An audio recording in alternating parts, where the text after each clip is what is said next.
Hello, everyone, and welcome to another episode of Founders Grid. Today, we have Gabriel, the founder of Rocket Chat, and Bruno, who looks after the global partnerships at Rocket Chat. Guys, welcome to the show.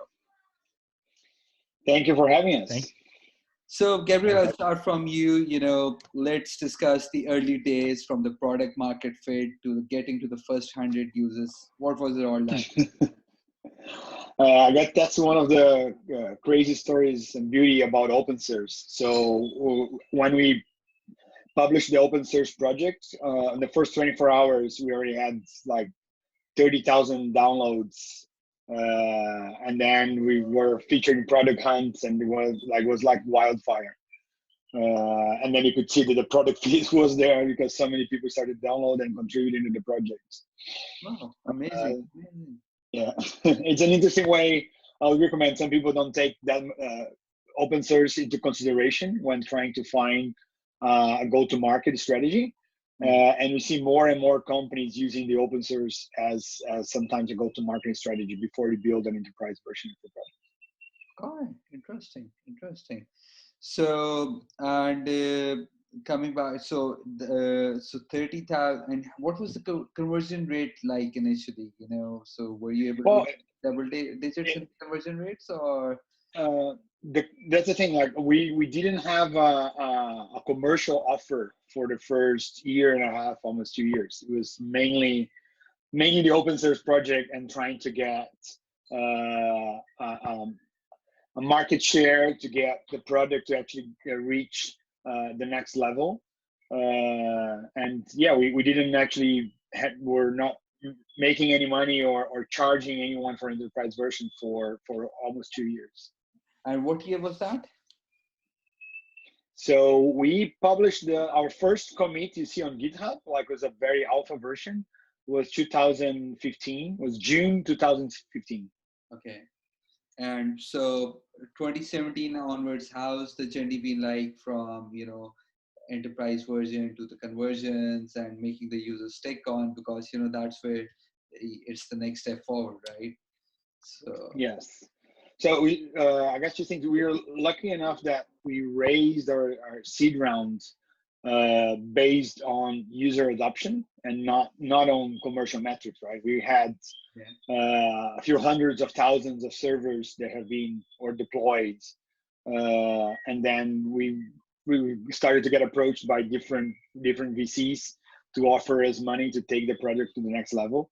So you could actually concentrate on just building the product, and then we actually start with a real commercial version only actually on 2018 Okay. because we run on like this just an enterprise side project until the end of 2016. Yeah. 2016 is when we were approached by VCs and they say like, okay, you guys built something that is being used by millions of people worldwide as an open source. Like we think we should turn this into a commercial product. So 20, 2017 is when we received the money and start building the team, building the product. Yeah. And then on 2018, we launched the commercial version of the product. Okay. And on the beginning, the biggest challenge was really to differentiate between what you offer on the free and what you offer on the paid version. Yeah. That's usually like the tricky part in open source. And then now 2000 getting to the 2020 is when we've like finally reached like past the mark of like $1 million on ARR, and managed to convert a few of the big guys into paying customers. Wow. Good. Good. So, where do you see 3 years from now? You eventually started with a vision of the open source, and you've been successfully able to make it a VC-funded company to getting up to the millions of users and AR. So, what's the next 3-year goal for you? We see Rocket as being the redefining. You see, like have Slack and Microsoft Teams having this fight for world dominance on team collaboration, right? Yeah. Rocket Chat has a vision beyond this, where our platform is not just team collaboration, but actually we do customer service because we connect to WhatsApp, to WeChat, Apple Talk. like as an open source, we don't have this greed to try to keep everybody into our platform. We want to connect to all platforms and allow many different streams of communication to happen inside the organization, and then also connect different organizations using a federation protocol like email. So you should be able to talk to people from other organizations. So we see this as kind of like a wave of revolutionizing the way companies communicate each other, truly beyond email. We feel like we had email that everybody used to communicate. Then you have companies like Slack and Microsoft built like these silos of communication. We have a very good user experience and solve a lot of problems, but they created all these barriers. So we want to get all this innovation about user experience and all the new bells and whistles of those tools, but bring it back to a democratized, decentralized web where everybody can have access to it and interoperate between companies and between services. So we see Rocket Chat as being like this engine that people can then build the stuff on top, almost like the new email, like, but really because it's open source, it's distributed, it's free, and so on. So interesting. So Bruno, I have a question for you. You look after the global partnerships, right?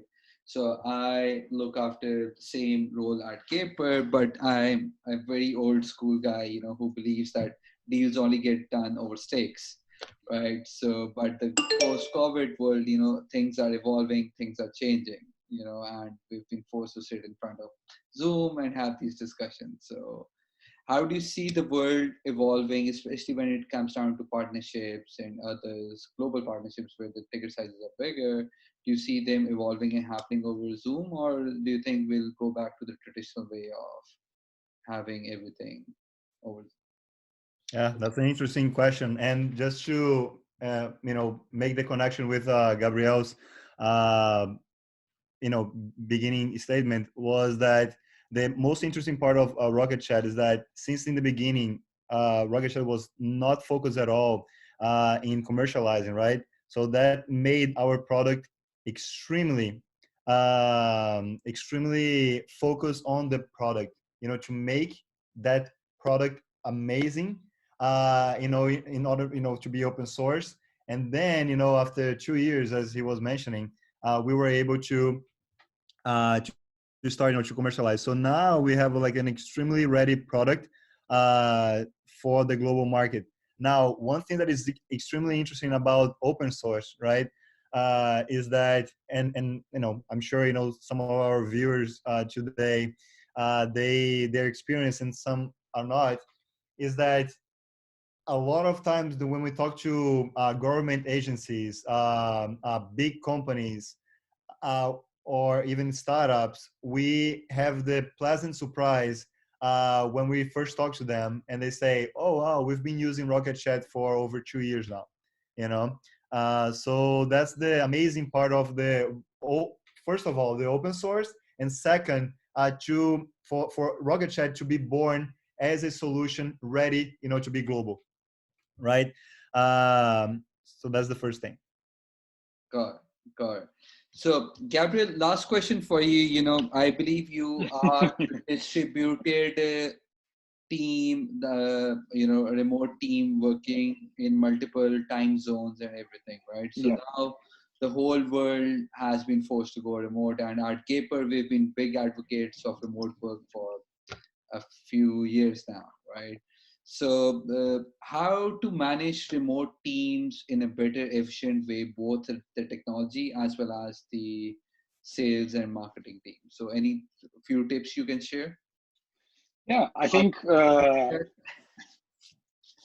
specifically from the open source, have thought there's a lot of things about how to work remotely. There's a lot. I think for me, the key thing is people need to be engaged and have ownership about what they're doing. So they don't need to be micromanaged. You cannot run a team if you're micromanaging remotely. Yeah. That's just impossible. And also you need to learn how to work asynchronously, right? So this is as also part of not micromanaging. You need to be able to have a place where you define tasks and targets and results, and people can work and own that and do their work on their own time. as long as you commit to the deadlines, you commit to deliver, and you sync everybody. So using tools that allow you to work both synchronously, like having a conference call like we're having here and you have to discuss something, but also having a channel where you can put questions for people to answer in their own time and have all that conversation happening on a specific pace, which is not disrupting for everybody working.